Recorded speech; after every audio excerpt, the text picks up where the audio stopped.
Say goodbye.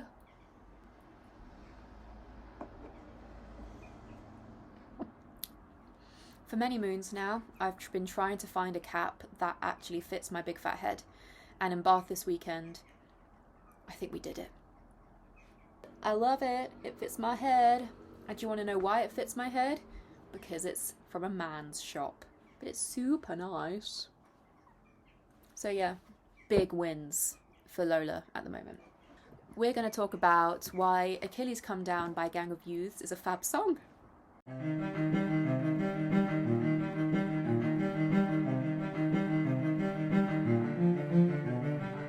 I love this song so much. I listen to it all the time, and I'm also obsessed with ancient history, the ancient Greeks, Greek mythology, all of that. And I'm also a songwriter, so it's a perfect double whammy, and it's just the best of all worlds. So let's go through some housekeeping. The song is called Achilles Come Down. It is by a rock band from Australia called Gang of Youths. It was released in 2017. It was written by David Lupep, and it was produced by Gang of Youths, the band, and Adrian Beakspear, and it was released on their 2017 album Go Farther Into Lightness. The song discusses nihilism, suicide, the meaning of life, grief, really fun stuff. And the main perspective of the song is via the tragic Greek hero Achilles. So let's talk about Achilles. So who is Achilles? Thank you for asking. Achilles is one of the main big heroes in Homer's The Iliad. Homer was a ancient Greek poet, and he wrote two Mahusive works, which you might have heard of, the Iliad and the Odyssey. Achilles is the main character in the Iliad. He had a human father and a sea nymph mother. He is known as the greatest of all heroes and played a huge part in the Trojan War. And we'll get into all of that context. It might be worth looking it up yourself if you want the full context to appreciate the song, just because it's a whole book, and I'm not going to summarize it well enough for you to properly comprehend, you know? So if you want to do that, you can do that. Right, let's talk about a quick breakdown of the Iliad and the context behind this song. I'm going to be reading off my laptop, so I won't be looking at you, so just don't get too shy or feel like I'm not with you. I'm so with you. I'm still in the same room. I'm just reading, sweetie, okay? I just gotta read, but I'll be back with you so soon. It is set in the final weeks of the 10-year Trojan War between the city of Troy and a group of Greek states. They're fighting over a woman called Helen. You probably know her, Helen of Troy. They're fighting over Helen because Troy nicked her and Greece wants her back, essentially. The four main characters that you'll want to remember are Achilles, Patroclus, Agamemnon, and Briseis. Patroclus and Achilles are very firm companions and speculated lovers. You might know them from being the main characters in Madeline Miller's Song of Achilles, which is a very lovely book. But that's the general idea in the modern view, that they were perhaps lovers. They were very close friends, if anything. They were each other's ride or die. Agamemnon is the king of the, how would you say it? Mycenae. And is the main commander / ruler of the Greek army. And Briseis is a Trojan slave who was captured when her city was sacked and was given to Achilles as a war prize. Patroclus is Achilles' brave attendant, and he is generally known throughout this story and later interpretations and just the modern zeitgeist of the character to be the calm to Achilles' storm, I guess. He's the voice of reason, he's the kind one, the gentle one. To every one of us, he was the soul of kindness while he lived. Now, what leads up to the moment of the song? There's a Trojan priest of Apollo, and he goes to Agamemnon and offers him riches and, all of the things that a priest can offer for his daughter back, for his daughter has been captured by Agamemnon and is now one of his slaves. Agamemnon refuses, because he's a bit of a bitch, honestly, and this angered Apollo, who then sent a plague down on the Greek army, which had tragic results. Achilles was like, right, enough is enough, and he gathered everyone together and said to Agamemnon, give this girl back, this is doing more harm than good. And Agamemnon agrees to do this if Achilles gives him his slave, Briseis. Achilles takes this as a big dishonor and is very angry, and thus refuses to fight for Agamemnon and help with the Greeks. And hello, Papash. Aww. Big stretch.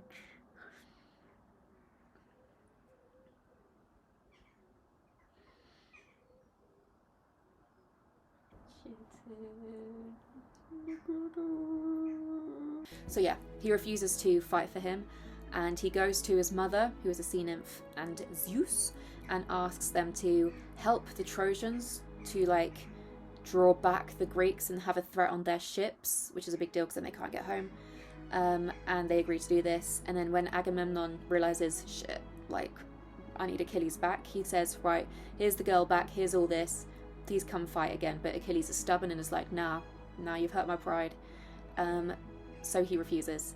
One day, Achilles sends down Patroclus to go and see the casualties, and Patroclus is begged to go and convince Achilles, and if he can't, then to go into battle in Achilles' armour, and pretend to be him and fight, because even the sight of Achilles spreads serious fear into the Trojan hearts. That's what they do. Achilles says, okay, but only fight for this much, don't continue to fight. Once you've achieved what you want to do, come back. But obviously Patroclus is a warrior, he doesn't do this, and he is killed by Hector, the son of Priam, who is the king of Troy. When Hector saw great-hearted Patroclus wounded and in retreat, he made his way towards him through the ranks, and coming up, stabbed him with his spear in the lower belly, driving the bronze clean through.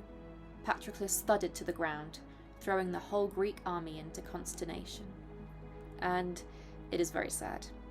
Once the Greeks realize that Patroclus has been killed, they instantly think we have to send for Achilles and tell him. Achilles finds out that Patroclus has been killed, and he is devastated. He laments, "Patroclus, who was more to me than any other of my men, whom I loved as much as my own life, I have destroyed Patroclus." And it is one of the most striking portrayals of grief in the ancient zeitgeist, I'd say. That's generally the basis of events before this song starts. So that's the rough context. There are 3 books that I'm properly referencing as academic citations in this analysis, and that is, of course, the Iliad by Homer, my version of the Oxford Book of Classical Verse, it's got some helpful things, and Albert Camus' The Myth of Sisyphus, which you will understand why this is included as we go along. And the way I will analyse this song is I'll do lyrics, story, music, and translation. So I think we should just get straight into it. I'm super excited. I've worked so hard on this analysis and I found it so interesting. And I hope you enjoy it too, and I hope you love the song just as much as I do by the end of it. So let's start with the introduction.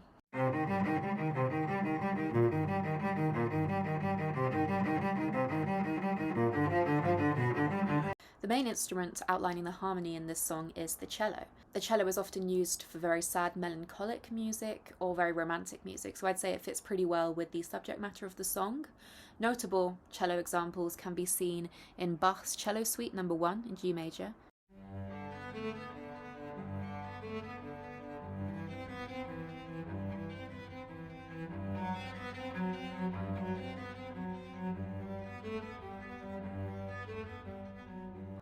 and Camille Saint-Saëns' The Swan.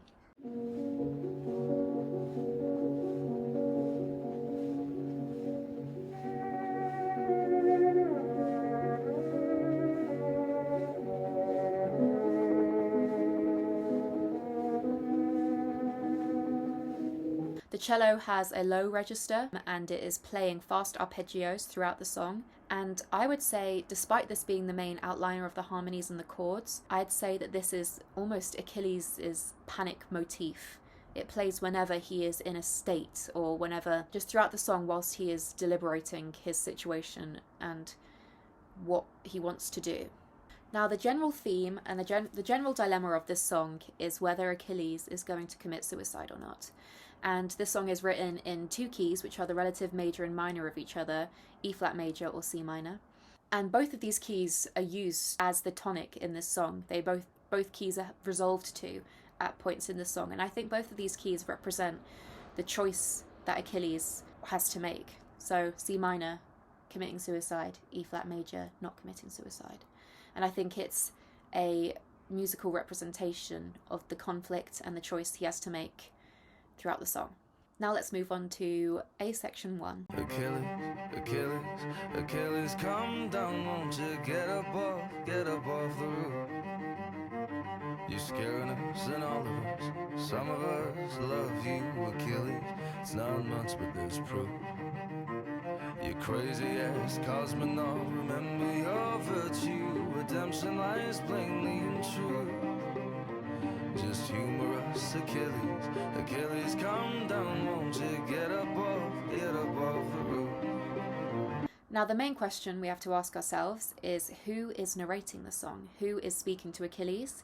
And I think most people think that it's Patroclus speaking to Achilles. A famous part of the Iliad is when Patroclus is revealed to Achilles in a dream after he has died and begs Achilles to give him the proper death rituals so he can pass peacefully into the afterlife. But no sooner had he fallen into sleep's sweet embrace, resolving all his cares, than he was visited by the ghost of poor Patroclus, looking and talking exactly like the man himself, with the same stature, the same lovely eyes, and the same clothes as those he used to wear. It stood over his head and said, "You are asleep. You have forgotten me, Achilles. You did not neglect me in life. You do in death. Bury me as quickly as possible, and let me pass the gates of Hades. I am kept out by the spirits, the images of the dead, who refuse to let me cross the river and join them. But leave me to wander forlornly up and down on this side of Hades' halls, with its wide gates, and give me your hand, I beg you, for once you have passed me through the flames, I shall never come back again from Hades. Never again in life will you and I sit down together out of earshot of our men to scheme our schemes. For I have been swallowed up by the dreadful doom that must have been my lot from birth, and it is your destiny too, godlike Achilles, to perish under the rich Trojans' walls. Do not let them bury my bones apart from yours, Achilles. Let them lie together, just as you and I grew up together in your house." The song begins with Patroclus singing Achilles' name 3 times. I believe this shows that Patroclus is trying to get his attention. With each time he sings it, the note gets higher that he sings, and I believe that this represents the volume, in that Patroclus is desperately trying to get Achilles' attention to stop him from killing himself. Patroclus then begs him to get up off the roof, which implies that Achilles is standing on a roof somewhere, contemplating jumping off and ending his life. In the Iliad, there is mention of Achilles perhaps wanting to commit suicide. Achilles was sobbing out his noble heart, and Anticulus was afraid he might take a knife and cut his throat. You're scaring us. The word scaring has connotations of childlike fear, which could link to the fact that Patroclus and Achilles grew up together, and despite the fact that Patroclus is looking at an adult Achilles who has seen such tragedies and is considering ending his life, but he has also seen the little boy that he grew up with that was once innocent and full of life. And all of us, some of us love you. The change from the collective noun all to the partial noun some shows how Patroclus knows that some people do not love Achilles. Achilles is famously quite a difficult person, lots of mood swings, very prideful, as can be seen by his actions. I reckon he corrects himself because he knows that Achilles knows that it isn't true, and that this is not the time and place for sugarcoating or falsehoods. The truth is the only thing that can set Achilles free, either through death or through perseverance. However, the collective noun us shows that the people who love him are a group, a unit, and they are all firm on their knowledge that they do love him and that they are there for him. Achilles, it's not much, but there's proof. It might not be the whole of Greece, but the people who love him are real and evident and are willing to show their love and loyalty. It's better to be genuinely loved by someone rather than half loved by all. You crazy ass cosmonaut. The use of crazy ass is very colloquial, informal, and slang-like. I think this shows the close relationship they both have, and it's said in a loving way, I think, in a what you like way. Patroclus is trying to lighten the mood and use humour to help Achilles see the absurdity of the situation.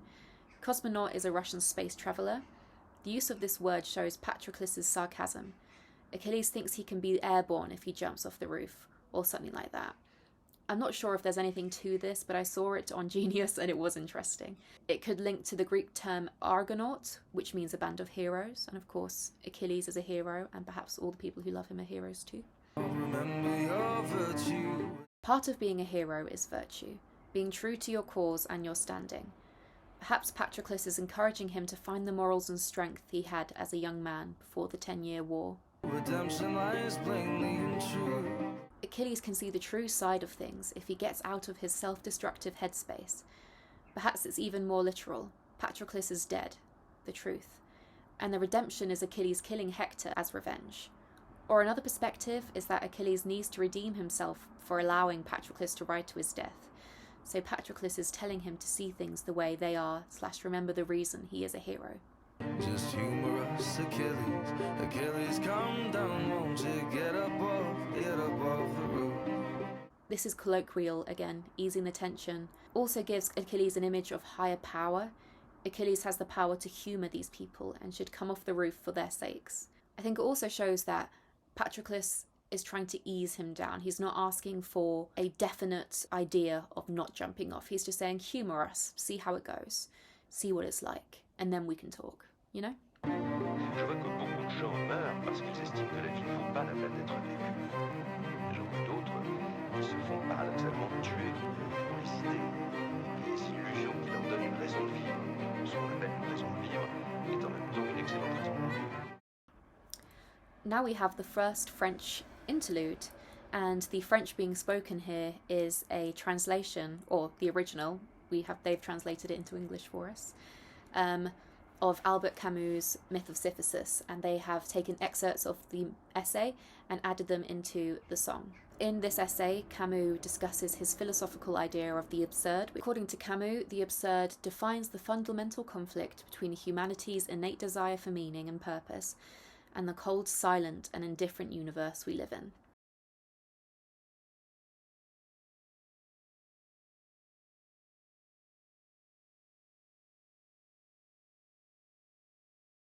The first chapter involves Camus trying to answer the one question he reckons is one truly serious philosophical problem.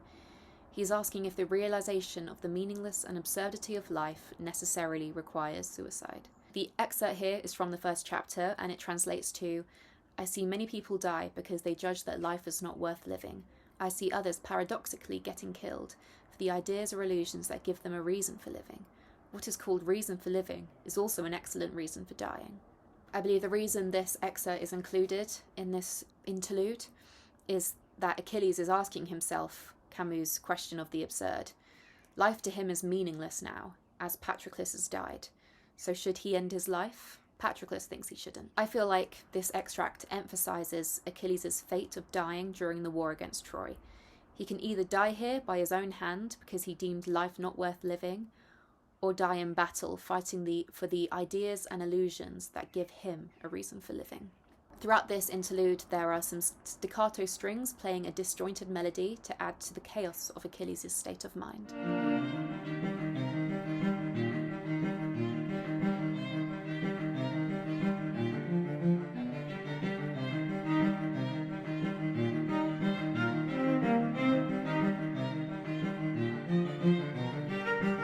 Now it's A section 2. Achilles, Achilles, Achilles, come down, won't you get up off the roof. The self is not so weightless, no whole and unbroken. Remember the pact of our youth. Where you go, I'm going, so jumping, I'm jumping, since there is no me without you.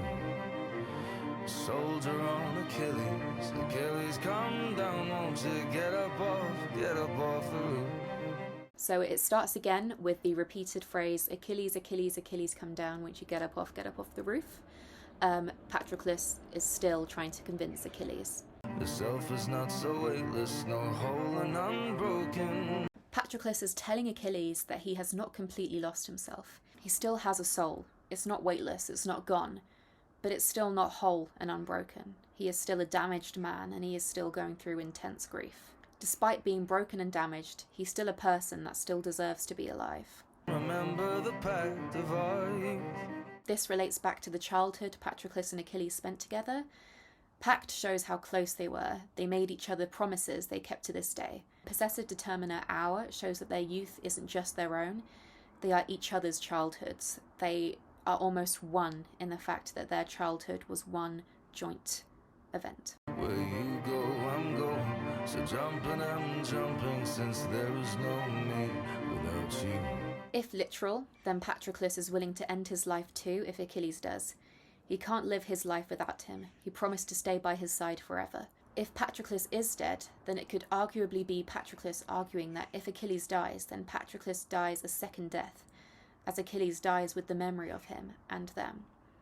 As long as Achilles is alive, a part of Patroclus is alive too. It could also be Patroclus wanting Achilles to be alive to conduct his funeral rites, which is the reason why Patroclus shows up in the dream in the Iliad. Soldier on Achilles. This could be seen as literal, because Achilles is a literal soldier, but idiom aside, you can take it literally as Patroclus telling Achilles to go on and do what he was destined to do, and what he knows how to do best, be a soldier. This is his fate, and he has no right to defy the fates and their plan by killing himself due to his grief. Now let's go into the first B section of the song. Love the way they light candles in Rome, but love the sweet air of the votive. Hurt and grieve, but don't suffer alone. Engage with the pain as a motive. Today of all days, see how the most dangerous things to love. How you hear you rise above. In ancient Rome, they would use Christians as human candles to sacrifice to gods. Votive is defined by Google as an object offered in fulfillment of a vow, such as a candle used as a Virgil light. Achilles hates the violence and tragedy of war, but loves the sweet smell of the victory he's fighting for. Hey, it's Lola from the editing booth, but I just wanted to add a little something. I think it's interesting how the songwriters used the imagery of the ancient Romans burning the Christians, because the events of the Trojan War and the events of Achilles and Patroclus would have happened before the rise of the Roman Empire. So I think it's interesting. I think it gives Patroclus that sort of supernatural, maybe all-knowing idea to him. And I think it makes the idea that Patroclus is kind of a god to Achilles in this moment. I don't know. I just think it's interesting. Hurt and grieve, but don't suffer alone. Engage with the pain as a motive. This is Patroclus telling Achilles to feel all the feelings he's feeling. Patroclus was quite often the one to get the brunt of Achilles' emotions, and was often the only one Achilles could confide in. Patroclus is telling him to reach out to others now that he is gone. Patroclus could be saying that Achilles shouldn't only suffer and feel his pain, but also use and build on this pain for strength when fighting. Patroclus would want this to happen, seeing as Achilles won't bury Patroclus until he does, and Patroclus can't get into the underworld without funeral rites. So, if anything, it's a self-serving bit of advice. Patroclus needs Achilles to be strong, so he can pass into the afterlife. Today of all days, see how the most dangerous things to love. How you hear you rise above. The use of today of all days shows the absolute magnitude of the events of the day and how this is such a huge part of Achilles' life and his story, and that today of all days he should learn the lesson that the most dangerous thing is to love. Also, the whole sentiment just shows Patroclus saying that your love wasn't in vain. Like, we had a great time, we did love each other, and it's dangerous, but it's worth it because you will heal and you will rise above, and at least you experienced it. Patroclus is telling Achilles that Achilles' life doesn't end when Patroclus' does. Also, Patroclus doesn't want to die in vain. Doesn't want to die fighting for Achilles just for Achilles to end his own life anyway. Achilles should fight for him. The music in this section is pretty cool.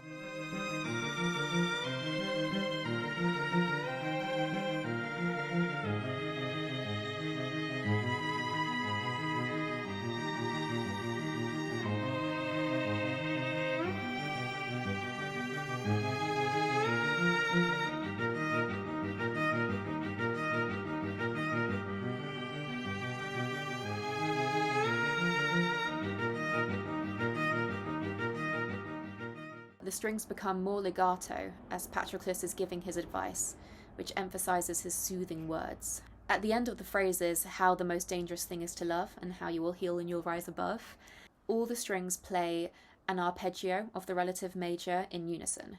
The major and unison octaves show the truth of Patroclus's words and the optimism and positivity he's bringing into the chaos. However, despite the reassurance, it's still staccato arpeggios to show that Achilles is no calmer. The fact that it goes to the relative major shows that in the small moments where he is hearing Patroclus, everything makes sense again. But however, the calm doesn't last for long. D'un gérant d'immeuble qui s'était tué, on disait un jour qu'il avait perdu sa fille depuis 5 ans, qu'il avait beaucoup changé depuis, et que cette histoire... So now there's another French interlude. We're back with Camus. A property manager who committed suicide said he lost his daughter 5 years ago, that he had changed a lot since then, and that his story had... And that was the end of the translation of the segment. This shows the idea that time won't heal when someone you loved with everything you had isn't in your life anymore. So I think this shows the return of Achilles to his panic motif as the cellos go back to the minor key. Achilles, now you are absent of cause or excuse. So self-indulgent and self-referential, no audience could ever want you. You crave the applause, you hate the attention, and missing your act is a ruse. It is empty, Achilles, so end it all now. It's a pointless resistance for you. Now we're back onto another A section, and this one's a bit interesting because it changes perspective and it changes narrative voice. There are two options for who the narrator could be. It could either be Achilles' mind, Achilles' demons in his head, or it could be Hector. I, in my analysis, went more for Achilles' perspective, but evidence for Hector's perspective can be seen in the Iliad when Hector says to Patroclus as he's dying, "As for you, vultures are going to eat you on this very spot, miserable wretch. Even great Achilles did not save you. Already you stand in the shadow of death, an inexorable destiny, slaughtered at the hands of Achilles." So this could be seen as Hector encouraging Achilles to kill himself, maybe. Or maybe it could be Hector's voice conjured by Achilles in his own mind. It could be both at the same time. But I'm going more for Achilles' perspective. The clear difference in narrative voice can be heard after the first 3 Achilles, but instead of come down, it's jump now. The word now shows an urgency that he has no other excuse, and he has to end it quickly before he can make any more mistakes. He had no reason to allow Patroclus to go and fight for him to his death, and no excuse for the consequences. It is entirely his fault. This is emphasised with the lyric self-indulgent and self-referential because the only reason this happened is because of his pride and because of his need for him to be right and to prove a point to Agamemnon, who is his superior and he can't handle having a superior. So self-indulgent and self-referential, no audience could ever want you. He's a hero known by all men and the gods, yet he thinks none of them want him. A failure to the name of a hero, or it could mean that he's not the perfect hero everyone expects him to be. He's cracking under the pressure and under the severity of a mistake made by someone who's supposed to be perfect. You crave the applause, you hate the attention, and missing your act is a ruse. He's proud and feels he deserves / needs to be rewarded for his heroic actions. However, he hates the surveillance and attention that comes with it. The word crave has connotations of addiction. He gets high on the love of people, yet hates the consequences of being a public figure. He's a private person with a constant need for public validation. It is empty, Achilles, so end it all now. The it in question here is Achilles' life. His life is meaningless, devoid of all purpose. There's nothing left for him. Every ounce of purpose that he had, he has fought away by being rash, proud, and violent. It's a pointless resistance for you.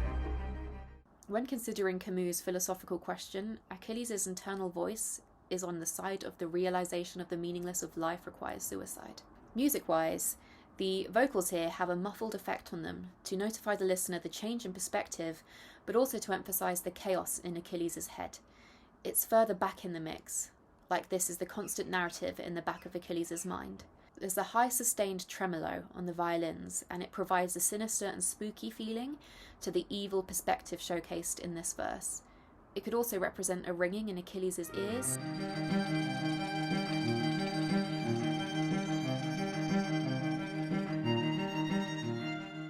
Oh my god, we have another French interlude. Ce qui déclenche la crise est presque toujours incontrôlable. J'en reparle souvent, chacun intime, une maladie incurable. Ces explications sont valables, mais il faudrait savoir si le jour même, un être désespéré apparaît sur un ton différent. Celui-là.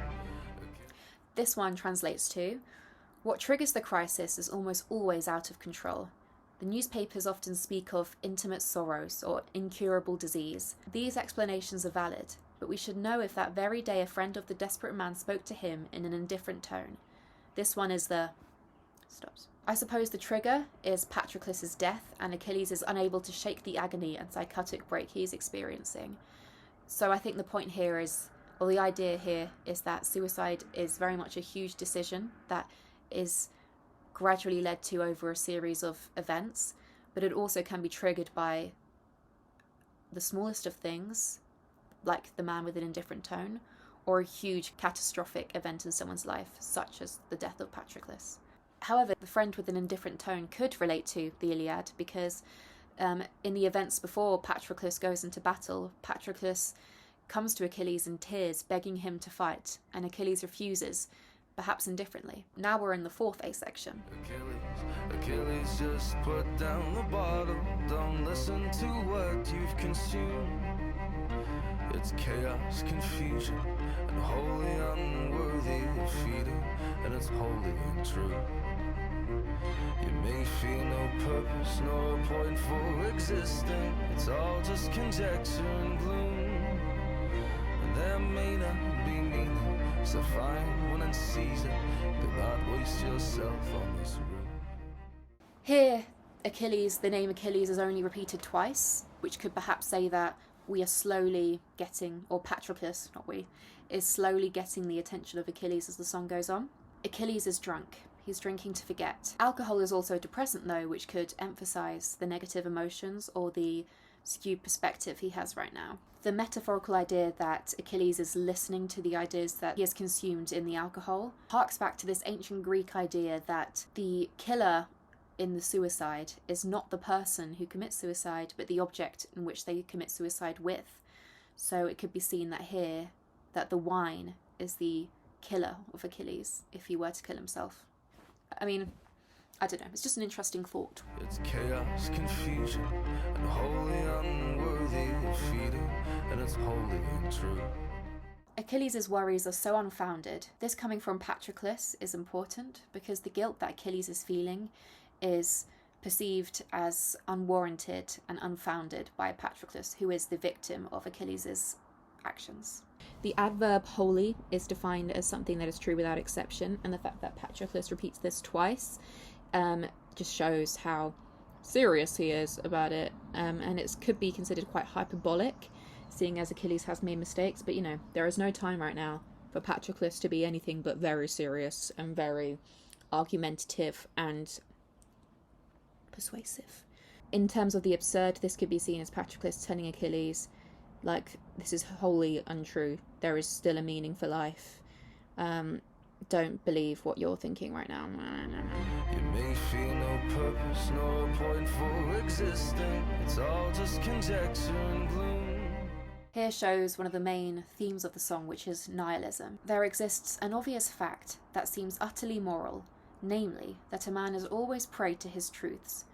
Once he has admitted them, he cannot free himself from them. One has to pay something. A man who has become conscious of the absurd is ever bound to it. A man devoid of hope and conscious of being so has ceased to belong to the future. That is natural. But is it just as natural that he should strive to escape the universe of which he is the creator? Achilles should really think about what he's doing and the implications suicide will have, and how his feelings right now are just one perspective on the general truth of the events. And there may not be meaning, so find one and seize it. Do not waste yourself on this road. Despite Camus's idea that the meaningless of life might warrant suicide, Patroclus offers that if life is meaningless, then find meaning in it yourself. Life doesn't give you meaning, you create the meaning.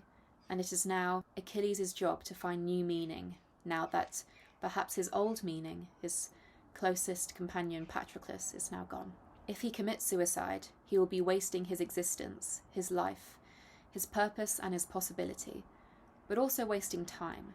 Patroclus is aware that time is of the essence if he wants to be buried and for Hector to die. Now it's time for the second B section. Hear those bells ring deep in the soul, chiming away for a moment. Feel your breath course frankly below, and see life as a worthy opponent. Today of old is see how the most dangerous thing is to love. How you will heal when you rise above, crowned by an overture bold and beyond. Rise more courageous to overcome. I think the bells here could be a metaphor for the sound of swords and battle, or it could be the idea of a bell heard at a funeral. However, this wasn't a custom in ancient Greece, so perhaps not. Could the bells signify a panic, an alarm? Deep in the soul shows that the panic runs deep within him. These bells could also be a call to battle, a call to fighting against the meaningless of life and finding a way to make it all worth it. Feel your breath course frankly below, and see life as a worthy opponent. The word breath signifies life. Feel your breath, focus on breathing, getting through a panic attack, despite it being coarse. This reminds Achilles that he's a living animal, and his body is keeping him alive as it has always done, despite all his brain telling him that he shouldn't be alive. The word frankly connotes honesty and truth. His life is the one true thing in this whole situation. Despite everything seeming unreal and horrific, he is the one real thing. Achilles should fight for the life that could be kind to him. Crowned by an overture bold and beyond. Crowned has connotations of royalty, high position and power. Book 9 of the Iliad is called Overtures to Achilles, and in it there's an important scene where Achilles is playing the lyre and is being watched quietly by Patroclus. Their piece is interrupted, however, by an embassy coming to offer gifts and an apology from Agamemnon in an effort to encourage Achilles to return to battle.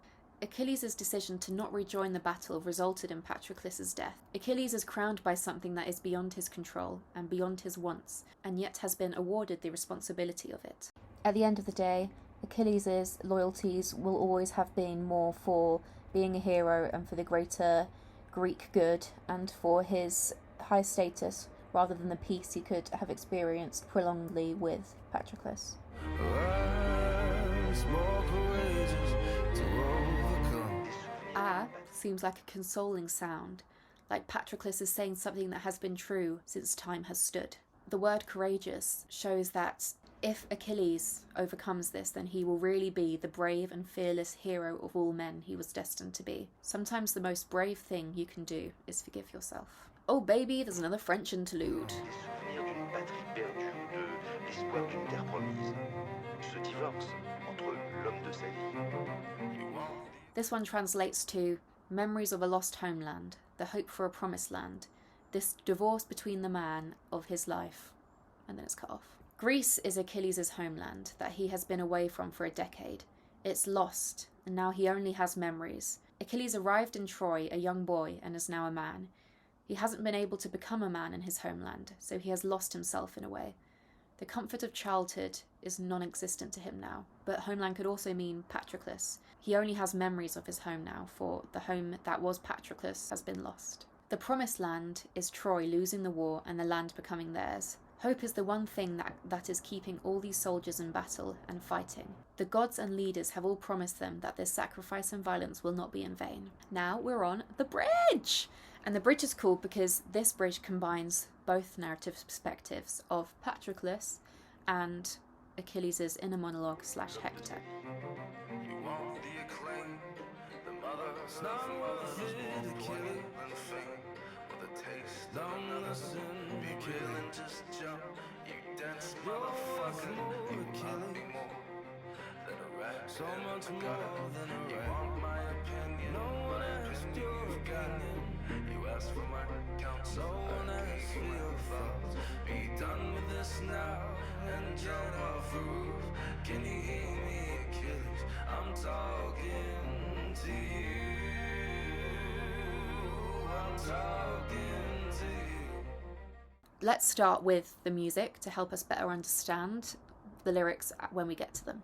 In this section, I think the chords help show the two perspectives in Achilles' mind fighting it out. The bridge consists of only 2 chords that swap back and forth as the 2 voices in Achilles' head are contradicting each other. I think this shows a this or that nature.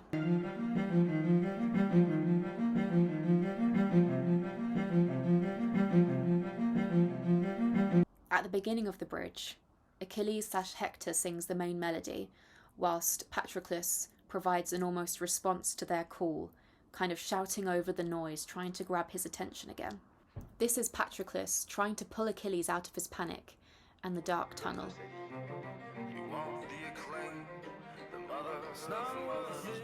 This line could refer to his mother being more than a human, as she is a water nymph with powers. In the Iliad, when Hector takes Achilles' armour from Patroclus' dead body, Achilles' mother makes him a new one. This could imply that Achilles would be nothing without the help of this woman. She even supposedly bathed him in the river Styx to make him invincible. This could also imply parental pressure to succeed or live up to his heritage.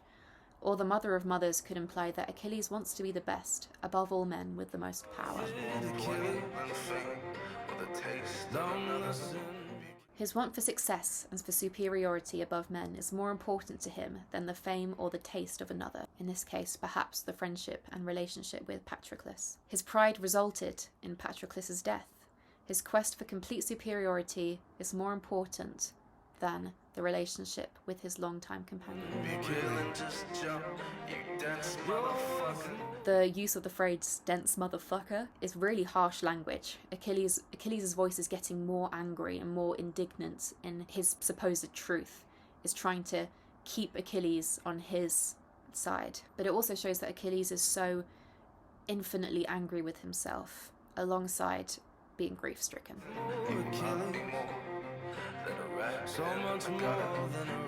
The location of gutter could imply that the rat is dead and could allude to the idea that Achilles doesn't deserve the funeral of a hero or birthrights, and therefore to be allowed into the underworld. The insult of the rat in the gutter seems almost childish, like a playground taunt.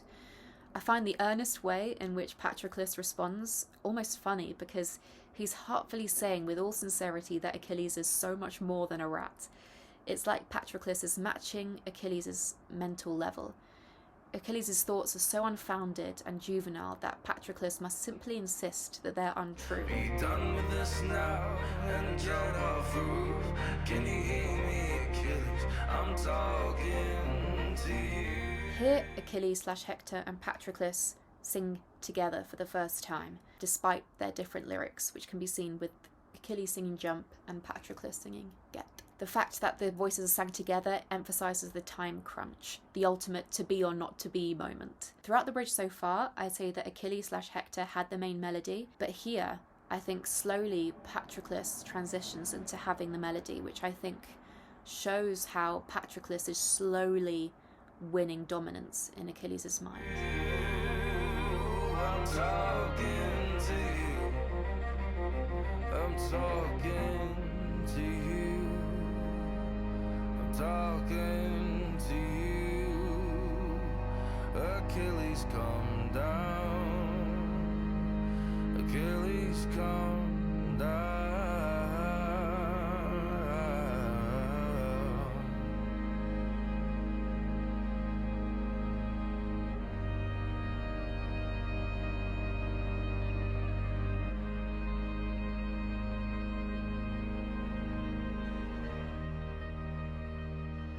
Patroclus' voice is the last one to be heard, and he wins out over Hector and Achilles' voice. The words become slower and softer. Achilles is calming down and breathing slower.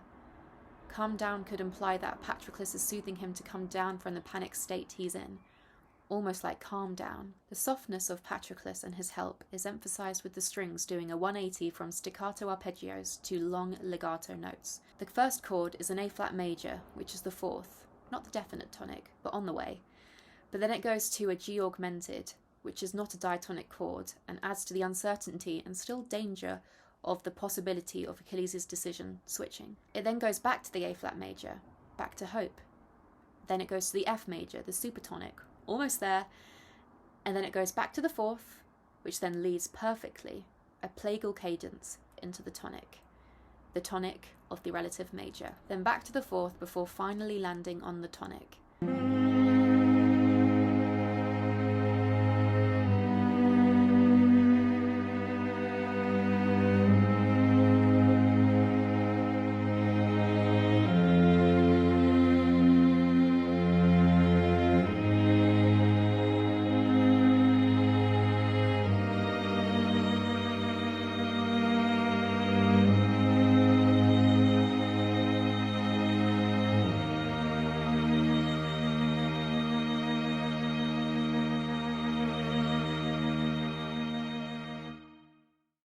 Google says that plagal cadences are also known as the amen cadence. It creates a softer, more peaceful and less final sounding resolution than a perfect cadence, which is a 5-1. They're frequently used in hymns. I think this helps emphasize the sweetness of this connection between Achilles and Patroclus. The final moment of peace and resolution for Achilles. The religious aspect of the cadence could also connote Patroclus's angel/ghost-like status. Perhaps he's playing a guardian spirit or angel-type character for Achilles at this moment. Now this is slightly off topic, but this section of the song reminds me of the finale in Tchaikovsky's score of the ballet Swan Lake. So we all know the famous main theme, which is...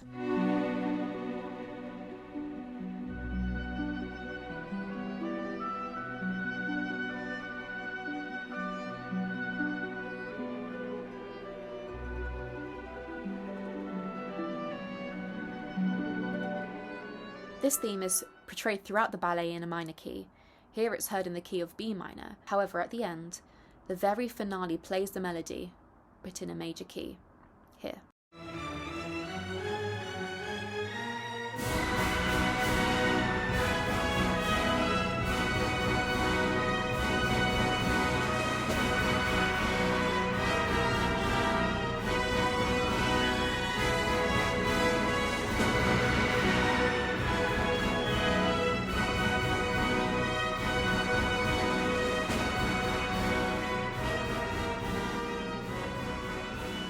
It's in a different key here and is heard in B major. Now the storyline ends quite sadly. Odette has been cursed to stay a swan forever, so chooses to end her life. Prince Siegfried, her love interest, decides to share her fate as life is not worth living without her. See, even here, the idea of the Camus absurd is relevant. It's relevant in so many tragic stories. Odette has decided that life has no meaning if she can't be a human, and Siegfried has decided that life has no meaning if Odette isn't in his life. So they both choose to end their lives. Despite these tragic events covered in death, the orchestra plays the main theme in a major key. This shows the triumph of love and connection despite death and curses. With the cards they were dealt, they decided that life was meaningless, so they ended their life. However, there's another perspective, in that they went for their deaths fighting for something they believed in, which is their love, which is almost a triumph over death. Almost them saying that they can't be had. Like Odette and Siegfried's positive and hopeful conclusion, Achilles seems to have reached one here with Patroclus. Like the end of the bridge, Swan Lake ends on the tonic. However, instead of being a plagal cadence, it's a perfect cadence.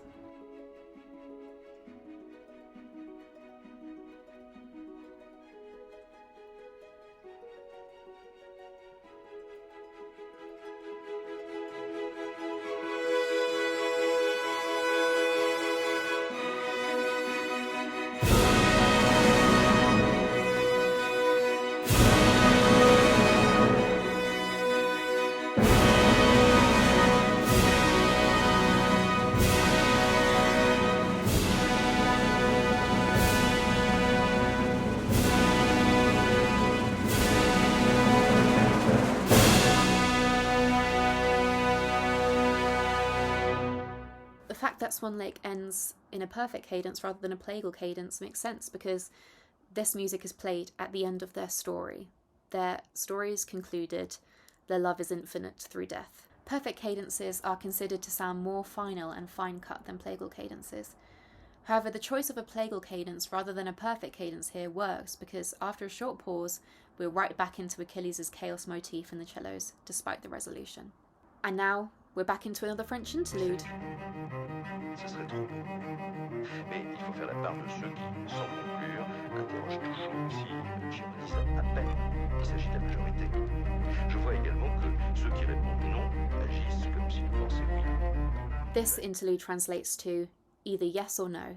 This would be too easy, but allowance must be made for those who, without concluding, continue questioning. Here I am only slightly indulging in irony. This is the majority. I notice also that those who answer no act as if they thought yes. As a matter of fact, then it trails off. Despite the supposed conclusion musically, the cello arpeggios return. Camus is now saying that there is no way to give a definitive response to this question, and there never will be a black and white way to respond to it. Achilles has chosen not to conclude his life. However, he is still questioning his worth, his place, and his meaning. He, without concluding, has continued to question. For the moment, I want to speak only of a world in which thoughts, like lives, are devoid of future. Everything that makes man work and get excited utilizes hope. Throw yourself into the unknown with pace and a fury defying. Clothe yourself in beauty untold and see life as a means to a triumph. Today of all days, see how the most dangerous thing is to love. How you will heal when you rise above, crowned by an overture born beyond. Rise more courageous to overcome. Now, I believe that this final section of the song is not from the perspective of Patroclus anymore. I believed when we went to the tonic with the legato strings and the bridge, Patroclus finally reached Achilles, and Achilles woke up from his dream. So I think that this perspective here is Achilles in his right mind, or at least not the voice in the back of his head. I believe this is Achilles with his conclusion that he is going to fight Hector and grant Patroclus his wishes. He's going to take the rest of his life as it comes and give in to it, become one with the unknown that is life. This is despite the fact that Achilles already half knows his fate. Patroclus is telling him to take what of life he has left and make good of it.